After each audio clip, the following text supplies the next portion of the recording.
تاریخی روایات کے مطابق زمین پر بت پرستی کا آغاز اس طرح ہوا کہ حضرت ادریس علیہ السلام کی وفات کے بعد اللہ تعالیٰ نے اولاد آدم میں سے 4 لوگوں کو فضیلت عطا فرمائی۔ یہ 4 لوگ جب بھی اللہ تعالیٰ سے دعا کرتے تو اللہ تعالیٰ ان کی دعا قبول کر لیتا، اور جب کوئی شخص ان سے اپنی پریشانی میں دعا کراتا تو اللہ تعالیٰ ان کی دعا اس پریشان حال کے حق میں بھی قبول کر لیتا۔ آہستہ آہستہ ان کی شہرت اور لوگوں کا ان پہ عقیدہ بڑھتا چلا گیا، حتیٰ کہ کچھ ہی دنوں میں ان کی عبادت گاہ کے قریب لوگوں کا جم غفیر لگنے لگا۔ تمام لوگ ان کے پاس اپنی پریشانیوں میں اللہ تعالیٰ سے دعا کرانے آتے، اور جب یہ نیک بندے اللہ تعالیٰ سے لوگوں کی پریشانیوں کے لیے دعا کرتے تو اللہ تعالیٰ ان کی دعاؤں کو قبول کر لیتے۔ یہ معاملہ یوں ہی چلتا رہا کہ ایک دن اللہ تعالیٰ کے حکم سے ان 4 بندوں کو موت آ گئی۔ جب ان کے ماننے والوں کو اس بات کا علم ہوا تو لوگوں نے رونا پیٹنا شروع کر دیا، یہاں تک کہ ان نیک بندوں کے غم میں نڈھال ہو گئے۔ جب یہ لوگ آپس میں ملتے تو کہتے کہ اب اللہ تعالیٰ سے کون ہمارے لیے دعا کرے گا۔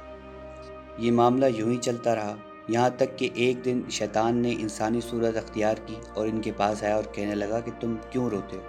تو ان لوگوں نے کہا کہ ہم ان کے غم میں روتے ہیں جو ہماری پریشانیوں میں اللہ تعالیٰ سے دعا کیا کرتے تھے، اور اللہ تعالیٰ ان کی دعاؤں کی وجہ سے ہماری پریشانیاں ہم سے دور کر دیتا تھا۔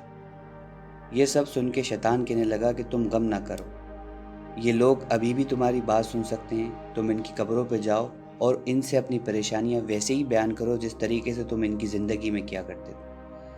لوگ شیطان کی اس بات سے متاثر ہو گئے اور کثرتاً ان نیک بندوں کی قبروں پہ جانے لگے۔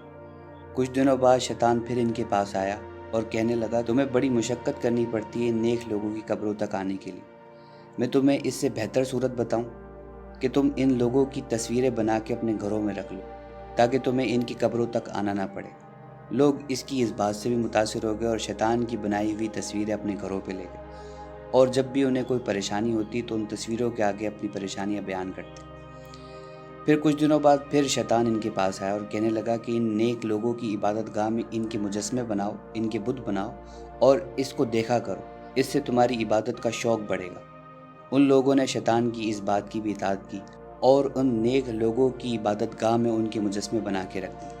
پھر جب وہ لوگ مر گئے تو ان کے بعد آنے والی نسلوں کے پاس بھی شیطان آیا اور ان سے کہنے لگا کہ تمہارے باپ دادا ان بتوں کی پوجا کیا کرتے تھے، ان بتوں کے سامنے جھکتے تھے اور اپنی حاجتیں ان کے سامنے بیان کرتے تھے اور بارش اور رزق ان سے مانگا کرتے تھے۔ آہستہ آہستہ یہ عقیدہ آنے والی نسلوں میں عام ہوتا چلا گیا اور زمین پر بت پرستی عام ہو گئی، یہاں تک کہ اللہ تعالیٰ نے ان لوگوں کی ہدایت کے لیے حضرت نوح علیہ السلام کو ان کے درمیان بھیجا۔ قصص الانبیاء کے اس سفر میں یہ ہماری 8ویں منزل ہے۔ امید ہے آپ لوگوں کو ہماری ویڈیو پسند آئی ہوگی۔ اپنا اور اپنے اہل و عیال کا خیال رکھیں۔ اللہ حافظ۔